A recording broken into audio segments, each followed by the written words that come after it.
Hey, Jeffrey Cranor here. In just over a month, July 10th through 14th, we're taking our latest live show, A Spy in the Desert, back out on the road, hitting up Birmingham, Chattanooga, Nashville, Cincinnati, and Cleveland. Then, this fall, we're doing one last round of shows across the US and Canada before we retire this performance for good. Want me to tell you all of those cities? Cool, here they are: New Haven, Montreal, Buffalo, Detroit, Urbana, Bloomington, Columbus, Charlottesville, Asheville, Athens, Santa Fe, Denver, Boise, Salt Lake City, Los Angeles, Sacramento, Eugene, Edmonton, Calgary, and Vancouver. Whew. This is your last chance to see A Spy in the Desert, a thrilling and surprising show where we bring the audience into the action like we never have before. Plus, all of these dates feature an opening act from Dream Boy, the latest fiction podcast from Night Vale Presents, and you don't want to miss that unique musical performance. Head to welcometonightvale.com/live to get your tickets today. And hey, thank you.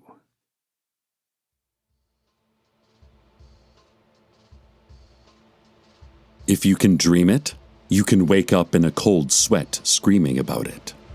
Welcome to Night Vale.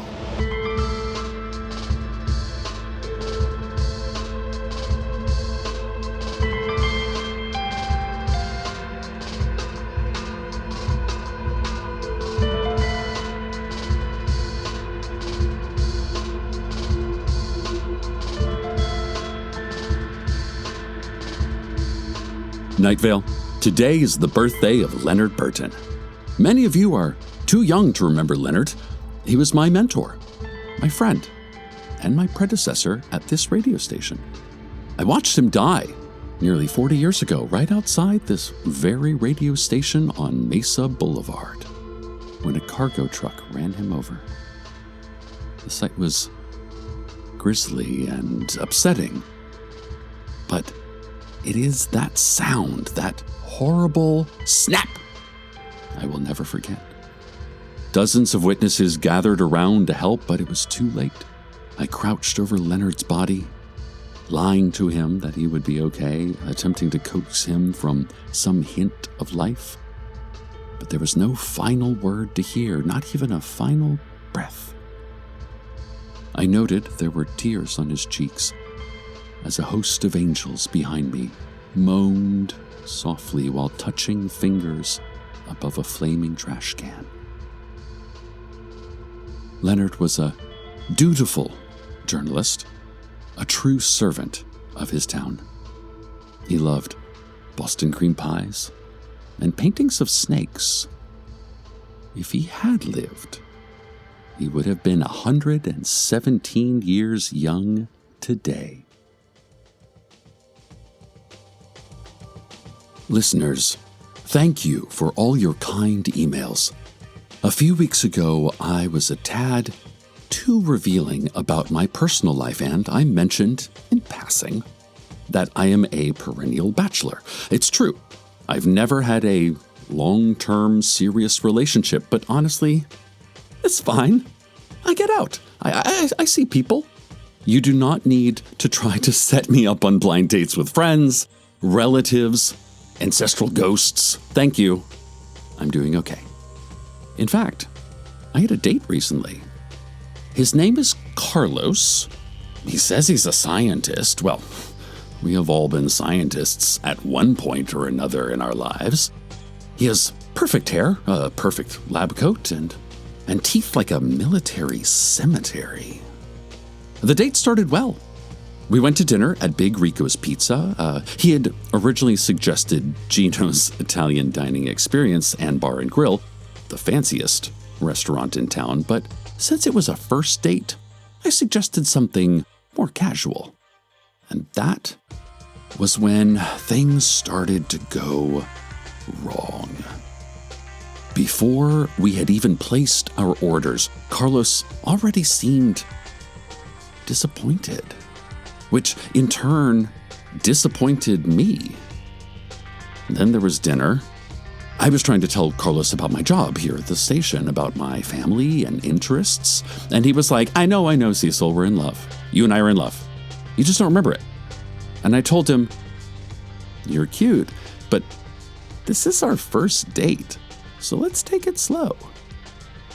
And then he looked sad, and I quickly finished my pizza, and we left. An update on the Blood Space War. A few weeks ago, the Polonian forces who oppose us seemed all but defeated, their remaining ships cornered on a tiny moon in the far reaches of the Crab Nebula. Yet our attempts to finally destroy the enemy failed, and the Polonians escaped and regrouped. We're getting word that the general has agreed to step down from her post, and new leadership will replace her. Some of you may remember the story of Eunomia, the teenager who left our Earth 200 years ago to join in the Blood Space War. She was a dreamer, a scientist, who was recruited for her sharp mind and later groomed as a master strategist for the Wolfgang, our allies in this unending war. The Wolfgang were able to use wormholes to travel great distances in mere moments, and Eunomia eventually discovered they could use these same portals to travel in time. After a brutal loss in the Battle of Gamma Draconis, Eunomia, then a captain, ordered her decimated platoon back in time to the beginning of the battle. With a greater understanding of their initial failures, she was able to better fight the battle again. Still, she lost, only to return back through time to re-engage with the enemy over and over again. She refought the battle until she won. Dozens of battles like this one led to her promotion to General of the Earth Wolfgang Alliance. But after our most recent failure in the Crab Nebula, there is concern that she has lost her effectiveness. An emissary from the Blood Space War has returned to Night Vale. They are wading through town in their oversized spacesuit, no doubt here to deliver us more terrible news from the front. Perhaps there will be no peace in our lifetimes. More on this story as it develops. Our town is returning to normal, or so I have been told. Community college student and Blood Space War protest organizer Basima Bishara said her mother exists once again. Basima claims that a few weeks ago her mother suddenly did not exist, thus making Basima not exist, but as of this week, they do exist. Basima blames the time-traveling actions of our general for changing the landscape of everyone's existence. I can't wrap my head around this, listeners. I do not remember Basima ever not existing, or that she was gone and returned. So it's hard for me to believe this story. I took inventory of my own life, and everything is as it always has been for me. I work at a radio station. I own a 14-speed bike. I have a one-bedroom apartment with a soaking tub, walk-in closet, carpet shredder, knife compiler, and a full-length mirror in the hallway. It's an antique my mother handed down to me. She knows I love mirrors. I don't have any siblings, but my mother is alive, and I talk to her regularly. We get along great. I called her to make sure everything is as she always remembered it. And she said, "What? I don't know." "Yeah, sure, what a dumb question." She's always been witty like that. All is stasis. Nothing has been taken from my life. The Intergalactic Military Headquarters reported all-time high profits this month. They have built a stealth bomber entirely out of rare 1913 Liberty Head nickels, each valued at around $5 million. Senior strategic advisor Jameson Archibald admitted their financial success was not attributable to the new smartphone app he developed. "No," Archibald said, sitting astride a white tiger. "That app was super glitchy, but my dad's crazy rich and knows a bunch of people in the Pentagon, so we're good." Archibald then took a massive hit off a vape pen. "This is my new thing," Archibald said. "Steam pens. No nicotine, no THC, only pure water vapor. Did you know water is good for you? Like, it gives you life, man. If we're gonna vape anything, we should be vaping vapor. What if That's what vape means. Vapor. If it doesn't, it should. This has been your financial report. Sad news, Night Vale. John Peters, the farmer, reported that his brother James is returning to service in the Blood Space War. James has been promoted to general to replace the retiring Eunomia. Dang, Jim's such a good brother, John said from the middle of his field of invisible corn. I really like having him home. I'm going to miss him. But I guess the universe needs him more than I do. John then uprooted an invisible cornstalk and hugged it tightly while humming the classic church hymn, Party in the USA. Okay, this is getting annoying. So the guy I was telling you about earlier, Carlos, he's been texting me this whole show saying he wants to see me again. Let's see. Something. My timeline is still wrong. I should have a sister named Abby. Here's a photo of her with some kid. My mother died. I'm supposedly afraid of mirrors. And he and I are actually married. This is ridiculous. Okay, now he's texting me a picture of a dog. Our little puppy, Aubergine, it says. In the picture, Carlos is holding the dog.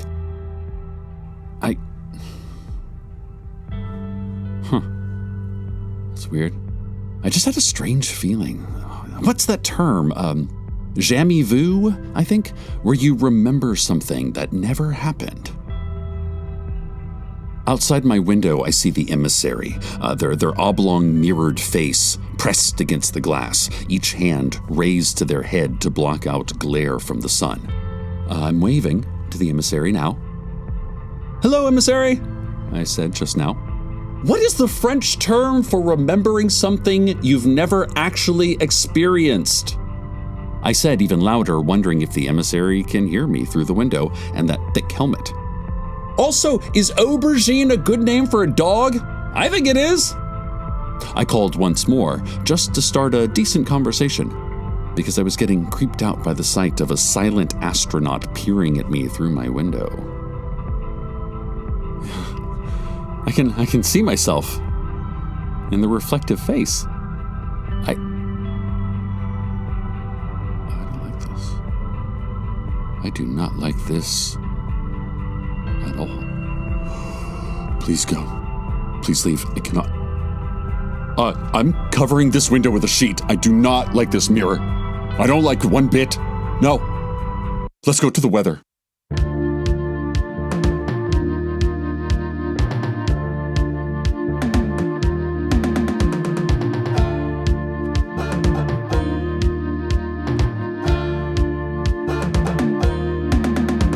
2 blocks away, my favorite place to stay. In our 20-acre wood, my imagination played. I was just a child when I watched it fall away, bulldozed to the ground, my own forest overpaid.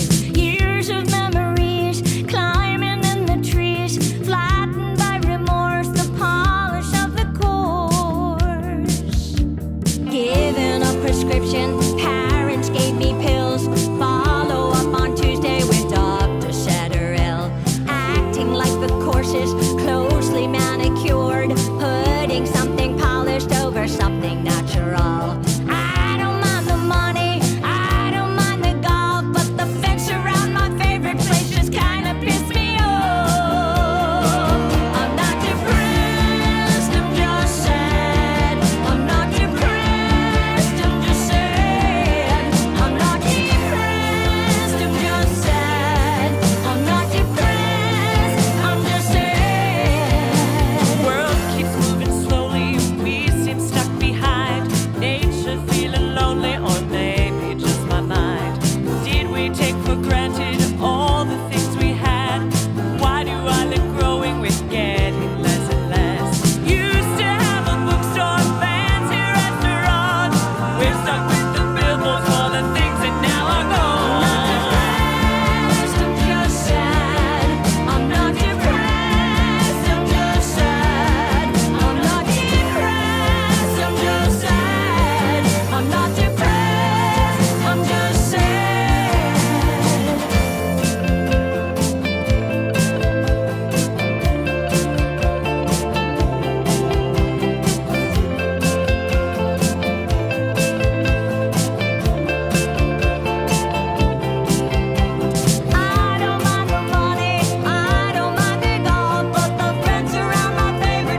I will tell you about the emissary in a moment.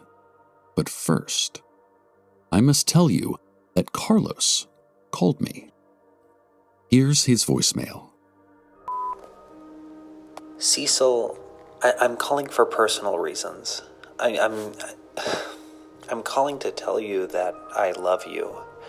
That I have loved you almost since the first day I met you nearly 7 years ago. I didn't know anyone in Night Vale, and you were the first person to take any interest in my studies. It's not easy feeling alone, but within a year I wasn't, because I was with you. And now we are married. Well, at least in my timeline, we're married. We have been married. And we have a beautiful puppy named Aubergine, a house, a relationship. You have a sister. And, you have a brother-in-law, too, and a niece who is a talented athlete and enormously just a kind young woman. And we have... Oh, you're going to play this on air, aren't you? Oh, of course you are. Well, never mind. Anyway, somehow you don't know any of this? I've been working nights and days trying to repair this break in continuity, and I haven't slept much because I can't sleep until we're back in the same timeline. But I can't find anything that will fix this. I don't know what else to do other than to just say, trust me. I will start over. I will go to Rico's on another first date. I will pretend to hear about your life for the first time. I will tell you about mine for the 1,000th time.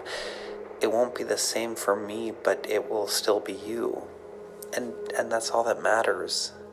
You. You're the one. Oh, God, this must sound crazy. You barely know me. And I'm coming off as desperate, but it's because I am. Please call me. And I did. Call him back. And I said, I love you too. Babe, I love your beard. I love our dog. I love our life together. Minutes before that, I did not feel that way. I did not know about my life with Carlos because it had never happened in my history. It was in those minutes, though, that the emissary spoke to me. The emissary entered my studio and removed her helmet. And underneath was the face of an old woman. It was the face of Eunomia, the young girl who disappeared from Night Vale on her 17th birthday 200 years ago. Eunomia told me she had resigned her post as general. She was the most successful leader in the Blood Space War, but tampering with timelines had caused life in the universe to nearly cease to exist. Eunomia knew she would have to undo what she had undone so many times over, even though it would put peace out of her reach. She's doing that. She is taking responsibility by visiting every single person affected by her actions. She's telling them what she has taken from them and what she will now give back. It will take her a long time to do this. It will take her the rest of her life. In my case, she told me I had a sister, Abby, a brother-in-law, Steve, a niece, Janice. I did not know those names. She told me about my husband, Carlos. I knew that name, but did not feel love for it. She took my hand and told me to look at the moon. There was a thick wedge missing from it. I never noticed that the moon was broken.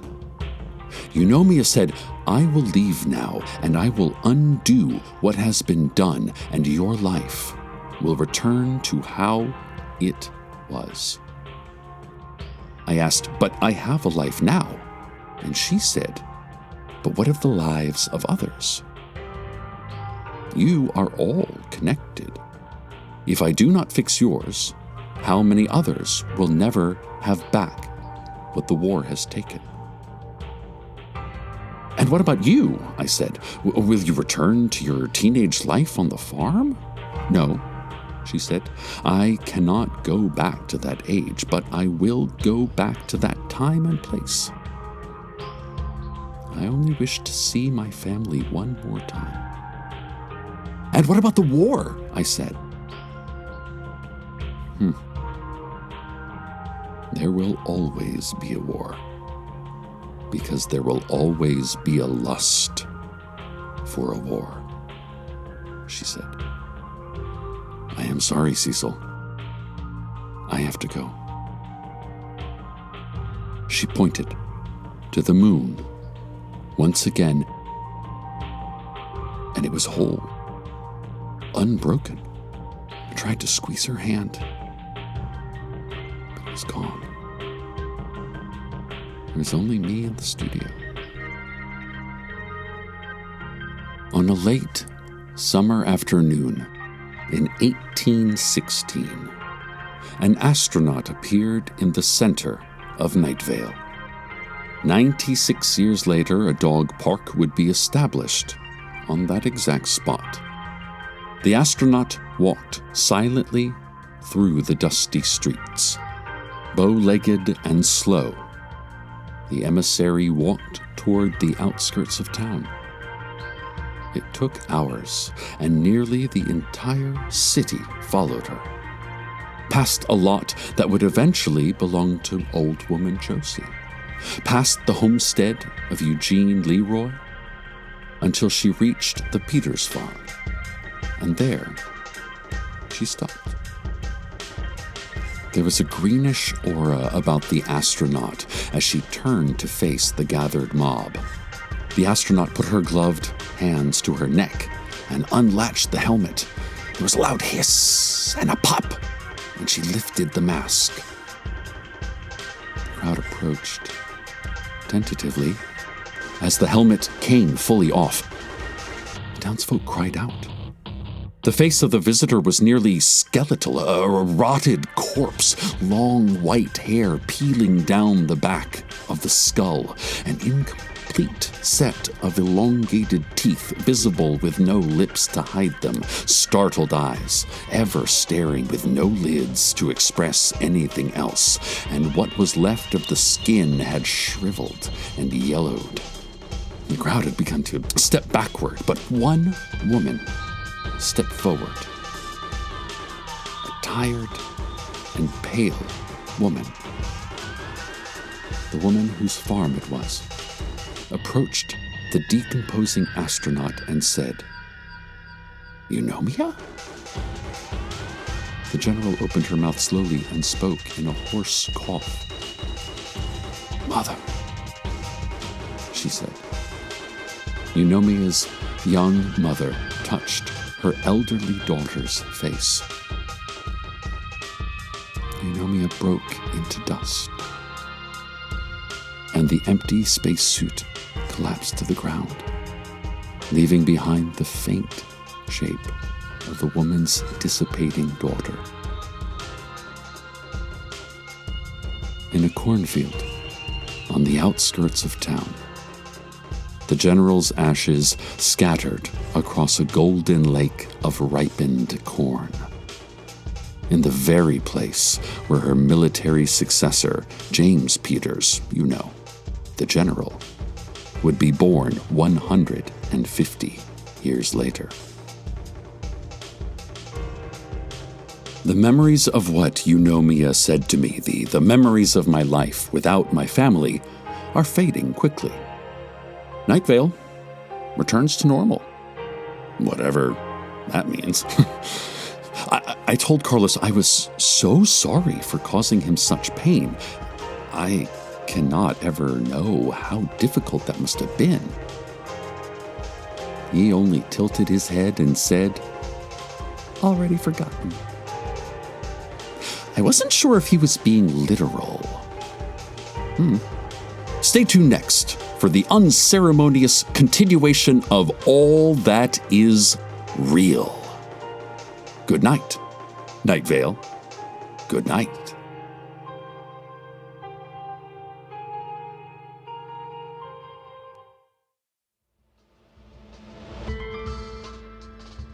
Welcome to Night Vale is a production of Night Vale Presents. This episode was written by Joseph Fink and Jeffrey Cranor and produced by Disparition. The voice of Night Vale is Cecil Baldwin. The voice of Carlos was Dylan Marron. Original music by Disparition. All of it can be found at disparition.info or at disparition.bandcamp.com.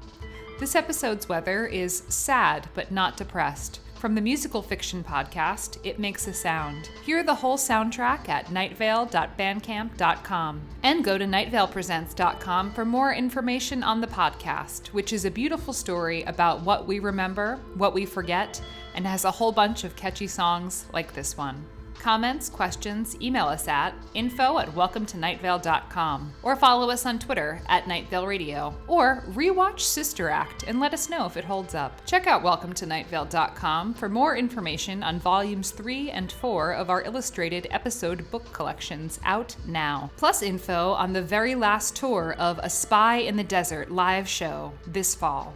Today's proverb: I'm gonna take my horse to the Old Town Road, and then we're gonna go grab drinks and dinner. Maybe watch a movie. Girls' night.